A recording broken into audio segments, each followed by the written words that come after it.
Hello everyone. Today I'm going to share an interesting veterinary case about an 8-year-old female camel diagnosed with metastatic endometrial adenocarcinoma, which means cancer of the uterus that spread to other organs. Let me give you the brief explanation of our case. The camel had been suffering from vaginal discharge for several months and had multiple abortions reported. We performed two diagnostic procedures. In ultrasonography, large extramural mass was seen, which was pressing the uterus. In vaginoscopy, we saw the visible uterine mass. Blood tests were also performed, which show the animal was anemic.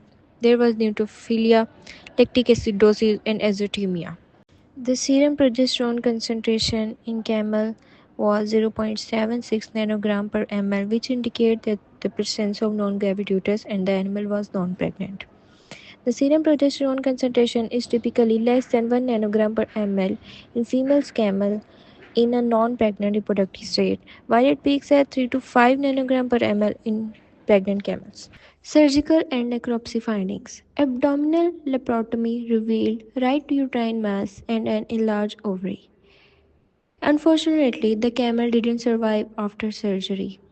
On necropsy, a V-shaped 7 centimeter transmural dark pink mass on the ventral aspect of the uterine body extended 13 centimeters into each uterine horn.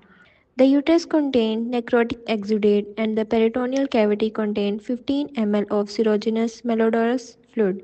There was a bilateral thrombosis of the uterine arteries and the lymphatic vessels were dilated. The pancreatic and retroperitoneal and lumbar lymph nodes were also enlarged, and the parenchyma was effaced by the pale pink film coalescing nodules with necrotic exudate.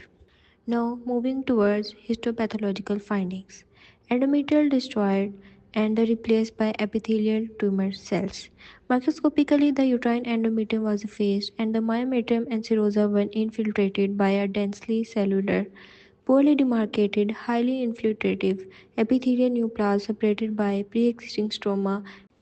Binucleation and basal mitosis were common. Similar neoplastic cells extensively infiltrated the uterine lymphatic vessels, mesenteric, retroperitoneal, and periaortic lymph nodes, lungs, and mesentery. Neoplastic cells within the lymph nodes were arranged in papillary projection, solid aggregates, and small nests, and had frequent necrotic foci. Approximately 95% of neoplastic cells had uniform, diffuse, strong membranous and cytoplasmic immunoreactivity for cytokeratin AE1 and AE3. Neoplastic cells were negative for vimentin. Additional relevant histopathological findings include bilateral ovarian artery thrombosis, focal mycotic pneumonia, and mild focal hepatic fibrosis. Final diagnosis: endometrial adenocarcinoma with anaplastic areas and distant metastasis. Cause of reproductive failure and death in this camel. This condition is rarely reported in the camels. Common reproductive abnormalities of female camels described in veterinary medical literature include ovarian hyperplasia, follicular cyst, segmental cervical aplasia, acute cervicitis, fetal maceration, early embryonic death, endometrial erosions, hemorrhage, and endometritis. To our knowledge, only one report mentioned endometrial adenocarcinoma in camels. The frequency of reproductive neoplasm in camelids is also relatively low, with few reports of uterine neoplasm, including adenocarcinomas and a uterine leiomyosarcoma. Among domestic animals, endometrial adenocarcinomas are rare, except in rabbits and cattle. In rabbits, approximately half of endometrial adenocarcinomas are associated with endometrial hyperplasia. Camels have a short breeding season during the cooler months and are also induced ovulators, typically ovulating only after the stimulus of mating. In the absence of mating, female camels undergo continuous follicular waves with high serum estrogen and testosterone concentration and low progesterone concentration. It is possible that prolonged exposures of estrogen stimulation might predispose induced ovulators to develop endometrial adenocarcinoma.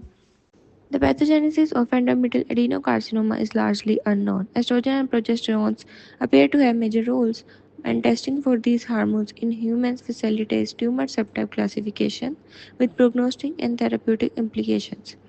In this regard, there are two major types of endometrial adenocarcinoma, namely type 1, which is estrogen dependent and developed through the endometrial hyperplasia carcinoma sequence, and type 2, which is not estrogen dependent and developed independently of endometrial hyperplasia. Although uterine neoplasia develops infrequently in captive and wild camelid species, it should be considered as a differential diagnosis for reproductive failure or uterine masses, with or without regional lymphadenopathy in female camels. Future studies are required to characterize the influence of prolonged exposure to circulating estrogen on the development of uterine neoplasm in this species.